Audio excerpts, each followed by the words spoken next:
Saudara-saudariku yang terkasih, salam sejahtera untuk kita semua.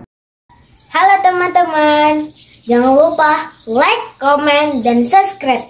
Jangan lupa juga ya, hidupin loncengnya. Selamat menonton channel Pak Aman. Dadah!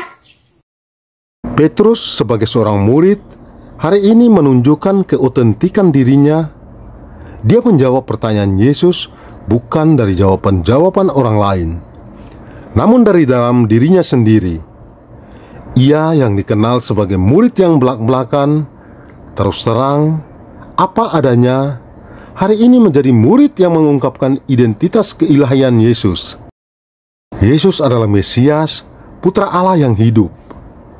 Namun seperti kita tahu, Petrus meski sudah mengatakan demikian, namun masih mempunyai konsep mesianik yang lama, yakni Mesias yang membebaskan mereka dari bangsa penjajah, Mesias yang membuat mereka kembali berjaya seperti zaman Daud.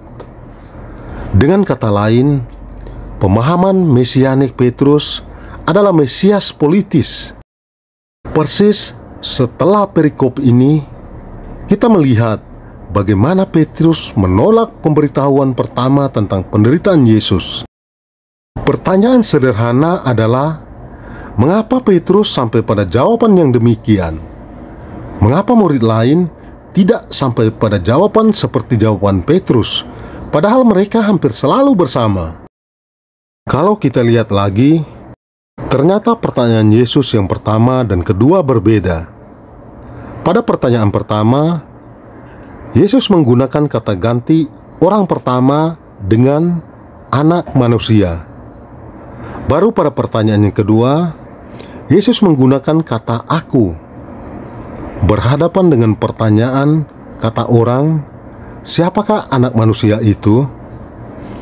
Para murid juga menjawab dengan jawaban menurut orang banyak. Bisa jadi mereka juga belum menyadari identitas anak manusia seperti yang kita mengerti saat ini. Maka bisa dimengerti, para murid yang lain tidak menjawab seperti jawaban Petrus. Pada pertanyaan yang kedua, Yesus menggunakan perspektif pertanyaan yang berbeda. Tidak lagi menggunakan kata orang, namun menggunakan menurut kamu. Tidak lagi menggunakan kata ganti orang pertama, anak manusia, namun menggunakan kata aku. Tentu saja, pertanyaan yang berbeda menjadikan perspektif cara pada para murid juga berbeda. Mereka sudah cukup mengenal Yesus, namun belum bisa memberi label pada pengenalan siapa Yesus itu. Petrus mengenal Yesus sebagai Mesias, namun masih dalam pengertian yang lama, pengertian yang pada umumnya dipikirkan orang-orang sezamannya.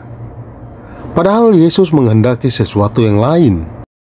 Meski demikian, jawaban Petrus itu menjadi pondasi iman para rasul, yakni bahwa Yesus adalah Mesias. Kemudian Yesus menegaskan bahwa engkau adalah Petrus, dan di atas batu karang ini aku akan mendirikan jemaatku, dan alam maut pun tak akan menguasainya. Pertanyaan yang bisa kita pikirkan lebih jauh adalah, apa artinya di atas batu karang Yesus mau mendirikan jemaatnya? Apakah di atas pondasi Petrus? Jika kita bermenung lebih jauh, kalau gereja didirikan di atas Petrus, bukankah gereja sudah dari dulu akan ikut terkubur bersamanya? Lalu bagaimana pondasi Yesus mendirikan gereja? Bisa diyakini, yang dimaksudkan Yesus mendirikan gereja di atas Petrus adalah gereja didirikan di atas pengakuan Petrus atas siapa Yesus. Dengan demikian, gereja didirikan di atas pondasi dasar pengakuan Yesus sebagai Mesias. Gereja kokoh berdiri karena kita memiliki iman seperti iman Petrus. Engkaulah Mesias, Putra Allah yang hidup. Maka kalau dikatakan iman kita mempunyai dasarnya pada iman para rasul itu, berarti iman kita adalah iman yang mengakui Yesus sebagai Mesias Putra Allah. Hari ini adalah pesta tahta Santo Petrus. Kiranya gereja hendak mempertegas pengakuan iman seperti yang disampaikan pada hari ini. Tahta Petrus bukan pertama-tama kedudukan terhormat yang maha tinggi. Namun tahta Petrus berarti Yesus menyerahkan gereja pada para rasul dengan dasar pengakuan iman yang sama dengan Petrus. Bagi kita, hari ini menjadi hari penegasan kembali posisi keimanan kita. Apakah kita masih mengakui iman yang sama seperti yang Yesus katakan? Jika kita mengakui sebagai satu gereja, maka dasar pengakuan itu mau tidak mau adalah pengakuan yang sama dengan apa yang diyakini Petrus dan para rasul. Masihkah kita bersandar pada iman yang lain? Ya Tuhan, kami bersyukur atas warisan iman yang diteladankan oleh para rasul. Mampukanlah kami untuk terus mempunyai iman yang sama dengan para rasul dan seluruh gereja. Semoga kami semakin mengimani bahwa Engkau adalah Mesias yang menyelamatkan kami dari maut. Teguhkanlah kami ketika kami mengalami kebimbangan rohani. Luruskanlah kami ketika kami sedang tersesat. Kami persembahkan seluruh hidup kami ke dalam kuasa kasih-Mu untuk sepanjang masa.